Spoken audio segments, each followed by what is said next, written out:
Welcome to the Money Pig Podcast, presented by Goodwin Investment Advisory, where our mission is to lead you to financial pig, peace, independence, and generosity. I'm your host, Tim Goodwin.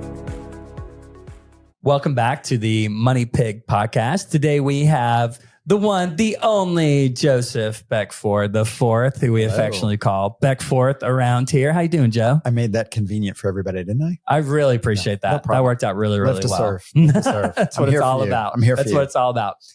So, Joe, today we're going to be talking about Social Security. We're going to be talking about concerns about Social Security benefits running out and kind of unpacking Social Security a little bit today. So excited about that topic. Before we dive into it, share with the audience a little something they may not know about you, Joe. Mr. Beckford. Something that I feel like I'm such an open book. Everybody knows everything. Okay, so I was in a client meeting today, and the topic of Lebanese food came up.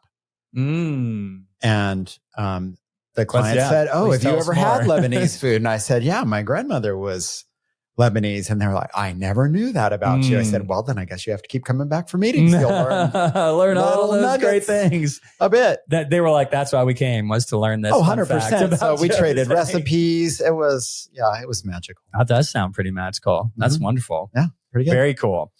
Well, Joe, do you know the difference between a piano and a tuna fish?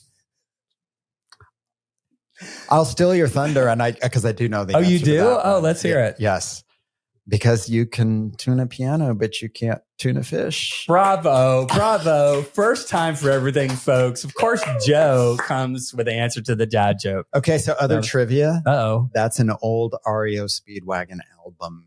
Wow. So that's what you like recall. Child of the 80s, man. That's where it comes in handy. That's awesome. Yep, that's a real thing. Well, that's a good takeaway. I think, if there was nothing else you heard today, by listening to the podcast, tune a piano, but not a fish.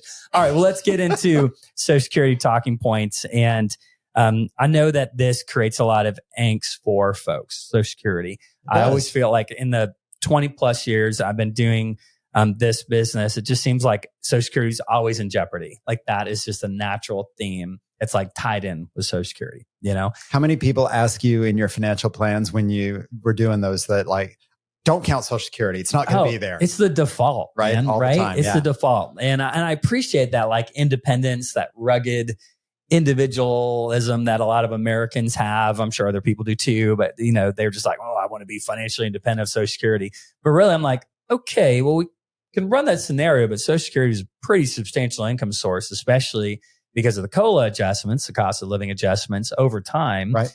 And then you and I know when we forecast out our plans or even have clients in retirement that it ends up being a substantial income source, a substantial part of the plan. Mm-hmm. So yeah, when the news media's job is to scare us about stuff, and tell us the things that are 3 standard deviations away from the mean, they often love to talk about how Social Security is running out and, grandma's not going to be able to buy her groceries. So let's have that discussion. Is Social Security really running out? It is, put it this way, it's not growing. But running out is different. Like running out makes it seem like, in 3 years, Social Security doesn't exist anymore. And we're all zero. Be broke. You used to have a couple grand coming in a month and then zero. Right. So that's not happening. But the trust, as they call it, is not growing. It is sort of depleting. But it is an ongoing model also, right? Because I tell clients, if you look at your Social Security earnings statement over the course of your lifetime and you figure out like, I contributed, $8,000 this one year, and I contributed this and this and this and this. You're going to get paid back in Social Security benefits more than you contributed over your lifetime in a very short order. And so how does that math work? Well, people who work today are paying payroll taxes, and that subsidizes and that kicks in and that carries us forward. So that's how we keep launching. So right now, is it reducing? It's reducing. And right now we're on a trajectory. 2035. The projection is we'll be able to cover 83% of benefits. Is that 2035 when it's reduced? Yes. Okay. The trust fund is basically kind of out of money at that point. Okay. And so what we're relying on is current wage earners and their payroll taxes to be able to handle benefits for the rest of us who will be retired by that time. So it doesn't go away. It's just reduced because it's still being funded by current workers. Right. There's just not a big pot of money that is able to grow. Like we take pots of money and invest them for people and grow them. That big pot of money doesn't necessarily exist anymore. Now we're kind of working on cash flow at that point. Okay. So how likely do you think that will happen? That it'll actually be reduced? My personal opinion is that what I see and what I tell clients is that one thing we know about America is that we are getting older and we're graying, and older people vote. Mm-hmm. And whatever your political affiliations are, one thing that is pretty unilateral across certainly my microcosm of clients, but also just across the board, whether you like entitlement programs, you feel good about them, you feel bad about them, universally I hear, don't touch my Social Security. Right. I will talk to my congressman. I'll talk to my senator. I will vote them out. So I think popular uprising will make sure that we have to fix it somehow. Right. So, yeah. So I have a very small conviction that we're going to let it just go out of business. We're going to make changes. It may not be as robust as it is today. Yeah. So some changes are going to have to be made to keep it solvent for sure. And we've made those I feel changes confident we will. in the past, it's usually ninth hour, not usually way ahead of time. It's usually, hey, this thing's going to bust or break and we need to do something to fix it. So let's walk right into what are some possible fixes, because I don't feel like it's some mystery or some overly complicated thing that will have to be done to fix the Social Security system as it is today. So walk us through what are some of the ways that the government can say, we'll do these things, we'll make these policy changes, and that will help to fix this. So there've been a lot of ideas, and these aren't just me creating them. There've been a lot of ideas already floated around, and they just haven't necessarily been voted on. But one of them is, there is a maximum amount of income that you can make on which you pay Social Security tax. So if you're a very high income earner, you'll notice there's a much smaller amount on which you pay Social Security taxes versus what you pay federal income taxes on. So you get a break. They could eliminate that. Yeah. They could just say, you're going to pay Social Security tax on all of it, just like you pay on that. That would be a huge revenue boom. They could say the rate of Social Security tax needs to go up.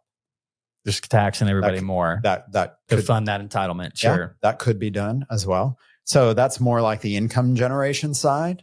You could also do a cost cutting side, and you could say, well, right now we've already moved full retirement age. Where do we sit at now? Right. It's at 67 for earners today. It could be pushed further. I mean, that's not my hope, but I could see that potentially happening. Maybe 67 becomes 67 and a half or 68 or something like that. As Americans live longer, they've pushed it in the past. That could be done. They could reduce the amount of benefit. Maybe they say, well, you were going to get $1 on the dollar. Now we're only able to give you 90 cents on the dollar, or 95 cents on the dollar or something. Yeah, they could change how it's indexed or averaged or calculated. So there are costs. So you could, there's an increased revenue side. There's a cost cutting side. You could do a combination of both. Right. It's kind of up in the air. I think one of the, cost cutting sides, it would initially sound very unpopular, but I think at least in our experience with clients, a lot of them don't realize the spousal benefit rule. Right. So your spouse, let's say they didn't work outside of the home very much, right now would be entitled to up to 50%, of that larger benefit from the spouse. So it's a great thing. I think it's an incredible gift. It feels like a gift because it is. The spouse is getting that benefit even though they didn't contribute to it, right? And it's something that we really take seriously when it comes to planning. It's kind of a fun thing to share with clients for the first time. Like, I didn't really work, enough, or I didn't get enough credits, or I didn't really contribute a whole lot. Mine's just a couple $100 a month and his is a couple thousand. It's like, well, they're going to bump yours up to half based on the spousal benefit rule. How many times have you been like, where that was a light bulb moment for a client where they were like, wait, what? Yeah. I'm eligible for that? I know. Yeah. They just aren't aware of it. So I feel like that, again, would be unpopular for the folks that are aware of it, or the folks that have it, maybe for the up and coming generations that just don't even realize that's a benefit. I mean, that's pretty substantial because you're paying somebody half where they potentially contributed little to nothing towards that. Yeah. So those are all options, right? Those are all on the table. And, what are we going to live with? I don't know. But I guess I hope they choose wisely because their political careers might depend on it. Yeah, exactly. Okay, cool. So let's say I'm, really thinking about retirement because I am 5 or 10 years away from throwing in the towel and retiring. Mm-hmm. How worried do I need to be about my benefits being adjusted or the government, having to make some major changes to keep it going? I think really based on what we were just talking about, that newer horizon potential retirees probably have less to worry about than longer term. Because like we said, the current fund is going to last another 10 years and still is projected, if nothing changes, which we do think things will change. Yeah. If nothing changes we at all, we're going to have, they're going to be able to pay basically 83 cents on the dollar to what's out there. So if you're retiring in that next time frame, you're probably a little better off. Right. Your benefits are probably going to, if I had to guess, your benefits are probably a little more robust than somebody who is retiring much later than that. Yeah. We imagine somebody who's in high school or college right now, their Social Security will look different. Yeah. By the time they're I'm imagining when my kids get, old enough to claim Social Security, it won't be necessarily as robust as it is today. It's got to change overall. Yeah. So walk us through a little bit on the education side about how to maximize Social Security benefits. So Social Security benefits can be really taken anywhere between age 62 and age 70. And that ends up being up to the individual, right? Yep. So how do I maximize it? What comes into the decision-making of when do I tell Social Security, hey, start sending me a check? I know I can send it anywhere between age 62 and 70. I just heard today that one of our clients that turned 70, a check just showed up. It's like, oh, wow, I didn't even, realize I needed to turn this on. I guess they kind of by default do it because that's the end, right? And he's got his own reasons with his financial advisor, us, for making those decisions. But how do we walk our clients through that decision? It's a great question that I get asked all the time. Right. And the answer, much to my clients' chagrin, is usually, it depends. And they hate to hear it depends. But the reality is everybody's situation is different.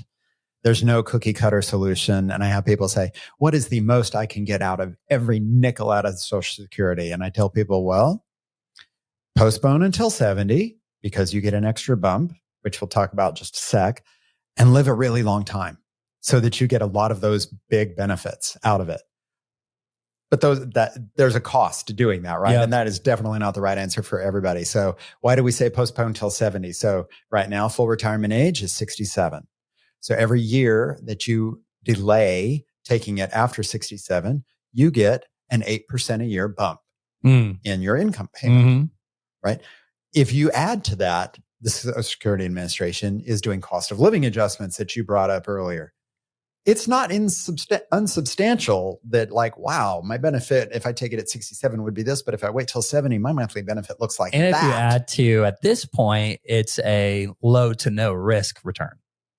Right. Like you could try to go chase a 10% return in the stock market, but you're taking substantial risk to do that. Yeah. At this point with Social Security, you delay, you get that 8% plus COLA adjustment. At this point, it's risk-free. I mean, that's not inconsequential, right? So that's a potentially really good way to go. The risk-adjusted return is a huge premium. Yeah. But it isn't the right answer for everybody because everybody's situation is different. And we were talking about this a little bit before we started. So one reason that might not be the answer for you is, okay, you delay Social Security, especially if you might want to retire before age 70. And I ask people, okay, so what are you going to live on? What does that look like? And for most people, that means, I'm going to have investments that I'm going to have to live on. So you really need to take into account, what does the portfolio look like? How is it invested? What is its longevity going to be? And how's it taxed, right? So if we've got Roth money and if we've got after-tax money, and I can send you distributions that really don't impact your taxes, that might be a great strategy to do. If you have all pre-tax money and I need to send you those same dollar amounts in distributions, but it's 100% taxable income to you. Right. Now I'm netting a whole lot less. Yep.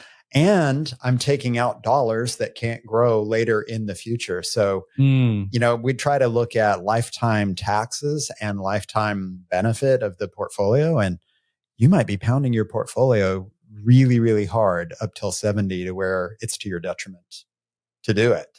Right. And so, yeah, there's, Yeah, I'm with you. Like, I'd rather just have this very simple answer, or this, like, here's this easy way to think about it, or this is what works for everybody. And it really is complicated with Social Security, because it's not just how to maximize the benefit, it's how to minimize the taxes, not just that year, over your lifetime, right? And minimize the impact to your portfolio, right? The value of your investable portfolio. So I know advisors here, when they're doing that planning, that you guys are looking at all of those things, right? Yeah. How do we, you have this, $100,000 of living expenses. There's different things that can cover that, like Social Security. But as far as the timing of it is going to depend on the other things the client has that will impact the taxes, and whether it sucks the portfolio value too fast because they're delaying Social Security, that portfolio doesn't really recover, or whether it puts them at a higher tax situation. Like you said, the distributions of the IRA while you wait to delay, if you're retired, you're being taxed 100% on that tax-deferred IRA, where the Social Security at the most should be taxed 85%. Right. So we were talking about, there's this window between 62 and 70. You talked about, okay, full retirement age is 70. You get this great growth, and that's how you would maximize the income, but you've also got to consider the taxes and other things. But what if I say, look, Joe, you're talking here about a podcast about the benefits are about to reduce, and I don't have tons of confidence in the government, and I'd rather keep my investments invested. You guys do great with those. I'm going to start as early as possible. Would you say that was 62? Great. I'm going to start at 62.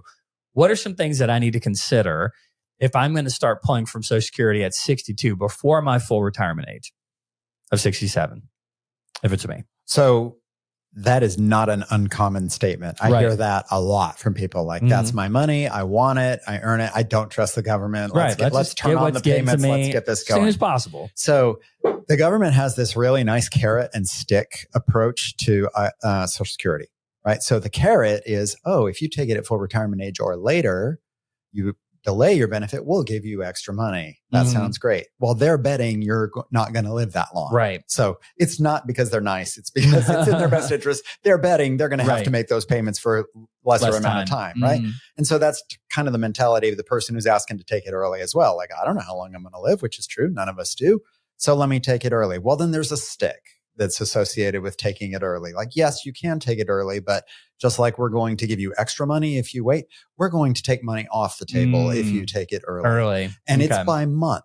So it's every month that you take it earlier than age 67, all the way back 5 years before that. So there's a monthly deduction in full retirement age benefit that you're going to take anywhere in that 5-year period. So you're looking at 61 month deductions if you take it as early as 62. So that's one part. Another detriment is your spouse's survivor benefit is based off that. So again, part of the whole financial picture, if one spouse has been more the breadwinner, has a much higher earnings, if you don't have a lot of portfolio assets and you don't have life insurance and things like that, you take your benefit early, you don't have a lot of investments, maybe, you don't have life insurance, maybe, and then you pass away. Now your spousal benefit is significantly reduced versus if you waited till your full retirement age or until age 70. Spousal or survivor benefit. Yeah, I'm sorry, I said spousal, I mean survivor. Yeah, what are you going to leave your spouse with? Yeah, afterwards, what does that look like? So are you potentially putting somebody at risk, with that? So that's a consideration. The less dollar amount is a consideration. And then the last one I was talking about was, are you going to still work? Because if you're still going to work and earn Social Security benefits, Uncle Sam says, not so fast. We're not going to pay you and you get to work still. So you can turn on your income stream, and on paper, there's an amount that they'll pay you. And they'll say, okay, Tim, we're going to give you, let's say your benefit is $2,000 a month. Okay, we're going to give you $2,000 a month, but you're still working and you're making more than a threshold number. And what do we say the threshold number is? For 2025, the threshold number is $23,400. Not a lot. Right. That's got some little income producing hobby or part-time job. Sure. That's fine. That's a little part-time job. Got a normal full-time job. Not going to want to start early. No. So you go so let's say you go over that, and then Social Security comes back and says, Tim, that was great. We're going to take $1 off the table for you. We're going to, for every $2 we were going to give you, we're going to give you $1. So that $2,000 benefit is a $1,000 benefit. Wow. And we're going to hold that money in our pocket for you until you hit full retirement age. Trust us. And when you do hit full retirement age, we'll boost your benefit and we'll give it back to you. Yeah. I mean, my it's sort of experience like in the math is that it doesn't in. quite work out. Yeah. That now, way. I think I remember if this is still true, if one spouse takes it early, the other spouse could still be earning a good income and not be dinging, the first spouse that's taking it. Like, let's say my wife decides to take her Social Security early, but she's not going to work. But I keep working. My income doesn't go over and ding her Social Security. Right. Okay. Right. So that's the case. But if I pull early and I keep working and I'm earning more than $23,000, the juice isn't going to be worth the squeeze on that. Probably. No, it's definitely not. Okay. Yeah, I mean, you're taking less of a benefit. You're having $1 off the table. You're suffering a reduced survivor benefit. It's just like negative. And we would say like, that's probably not in your best interest. I've always felt like too, I mean, unless it was a situation, like I said, where like one couple's just not working anyway, they want to start early, that's fine. But outside of that, to me, the ability to start Social Security early is really because there's some kind of financial hardship. Pretty much. There's something going on, maybe health-wise, you're in between jobs, whatever it is, that you really need that income and you're not able to generate it in other ways. It's really there for a hardship. All right. So, hey, for the sake of time, I'll try to wrap us up here. Let's land the plane here over the last couple topics. What mistakes do people make when claiming Social Security? We feel like we might have touched on a couple of those, but let's wrap up any we might have missed. I think a lot of the mistakes that they make is that they just make a decision without consulting wise counsel. Really. Yep. And I mean, it's easy for me to say because I'm an advisor. So one of mine is always like, you should work with an advisor to help you work through this because the decision is not trivial. It's not small. And you can say, oh, I took it and then I want to stop. And you can do that, but it's not easy. And it's not the path of least resistance. And most people don't do that. So you can claim too early. You could maybe wait too long. You just say, no, I'm going to maximize my benefit. But then nobody looked at your portfolio and you didn't run your portfolio and say, yeah, but what am I doing to myself in the meantime? What am I living on? What am I cannibalizing, myself while I'm waiting for this? Like the golden goose laying the golden egg. Yeah, exactly. You have to sell that thing and to do it. Yeah, so you're not coordinating your other accounts. And I have had people who walked in and didn't know about that dollar takeoff for working. They claimed early and they kept working. And then they were surprised, like, wow, they're withholding all this money. What happened? How did that happen? Because they didn't read the fine print. Yeah. Which just goes to seeking wise counsel, I think. So I think that's you can go too early or too late. And those could both be mistakes for you. I think that's the mistake added. I think one mistake, I know the question is about claiming Social Security, but if you back up a little bit too, that mistake where you're not talking to your advisor about it. You're not talking about how does the spousal benefit rule work. You're not thinking about maybe an age difference with you and your spouse if you're married. And then the other one that's big for me, I'm the founder here, I'm the entrepreneur. When I talk to other entrepreneurs, they try to get cute and they pay themselves a much smaller W-2 and take more distributions to save payroll taxes. What they're doing is they're shooting themselves in the foot and underfunding their own Social Security, which we know as financial planners is really a big part of, becomes a big part of their retirement planning, having that Social Security. So you brought it up at the beginning, say, hey, at least max out Social Security, and then maybe you can do the rest in distribution, saves a little Medicare tax, but it's worth fully funding it because up to this point, it's been a very strong part of a retirement portfolio. It has. Any final words on Social Security or it's everybody's most important, most fun topic. And you always have me on for the most fun topic. Yes, exactly. We knew it. Let's get you on for this fun topic. I know. But in reality, I mean, we get asked this probably more than most things. It's funny. We manage money for people and they do talk about investments and what's going to happen in the market. This has got to be number 2. that I'm asked about all the time. I wonder what that is. And I think it might be a little bit of this sense of like not feeling in control. Because like they're in control to hire us. They're in control to pick their risk level and the portfolio that we put them in. And they can choose if they want to make those changes, right? With Social Security, it's kind of there. I have to make these decisions. And that's all I have control over. I don't have control over whether it's funded or not or reduced in the future. Maybe I can at least try to do my vote.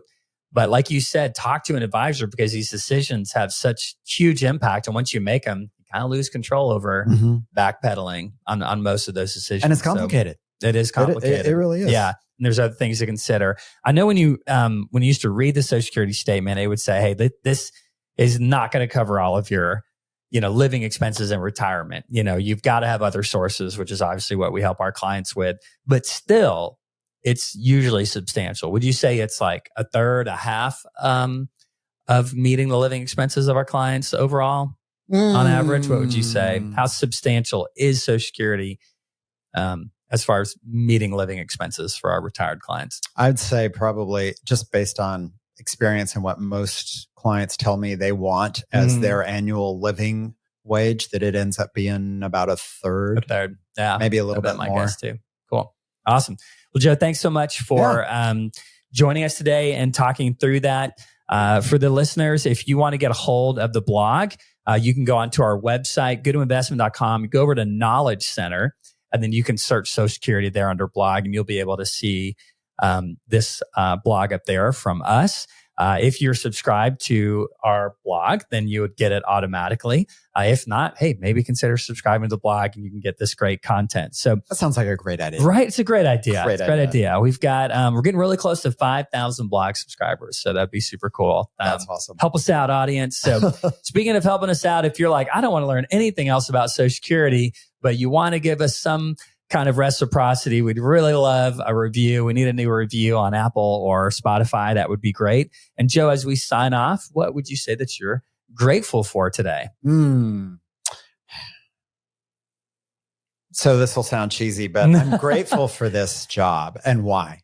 Because I get to work with people that I like. Yeah, that is nice. I mean, it's nice. And I get to work with clients that I actually deeply care about and want to help them. And it is very fulfilling when they walk away and they feel helped and they kind of express that gratitude, just like, wow, this was super helpful. Thank you so much. This made a big difference and all that stuff. And that's great. And the flip side of that is I don't have to work with people that I don't want to. Yeah. You're in a good place. I am in a really good place. And most people, yeah. That I talk to, a lot of people very close to retirement, they don't have that luxury. And I realize they do have a luxury, and that's a blessing. So that's awesome. I'm very grateful for that. We're grateful for you and that you care about the client so much. I'm grateful for Angela, our producer, across the table here. Angela rocks. Shout out to Angela. And Tara, who helped to create this content and script it for us. Hopefully you guys found it super helpful. I'll share what I'm grateful for, which is my wife, Maureen. She is just really into bread baking right now, like straight up buying the grain, making that flour like on the fly, and then baking this awesome bread. She said, she told me last night, the past 3 weeks, she's only eaten her own bread, and I guess there's a lot of these nutrients that if you freshly mill it, and you eat it soon, that there's a much higher nutritional benefit. To me, it just tastes amazing. Let's go. It smells amazing when it's being baked. So I'm just grateful for having like fresh baked milled bread at home all the time right now. It's pretty awesome. Wow. Yeah. What a blessing that would be, Angela, if he brought that in for us, right? Somehow not a lot makes it out of the house. I was going to say, somehow you should share the blessings. Gobbles up so quick. Yeah. That's a good challenge. We need to work on that. We need to work on that. So thank the audience so much. I want to thank you guys for listening. We appreciate you guys, and we'll catch you next time. Bye-bye. Thank you for tuning in to the Money Pig Podcast. We hope you enjoyed today's episode. To stay updated on new episodes, be sure to subscribe wherever you listen to podcasts. If you found value in today's discussion, we'd greatly appreciate it if you could leave a rating and review. If you have any questions about the topics we covered, feel free to visit us at goodwininvestment.com and reach out. This episode is produced by evance.net.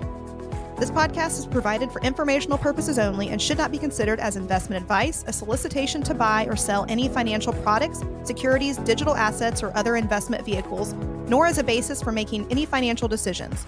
Goodwin Investment Advisory is a registered investment advisor with the SEC, CRD number 131193. Please note that the host and or guests may personally own securities, digital assets, or other investments mentioned in this podcast. Investments carry risk and are not guaranteed unless stated otherwise. We strongly recommend consulting with a qualified financial advisor, tax professional, insurance professional, and/or legal professional before implementing any strategies discussed in this episode. Lastly, past performance is not indicative of future results.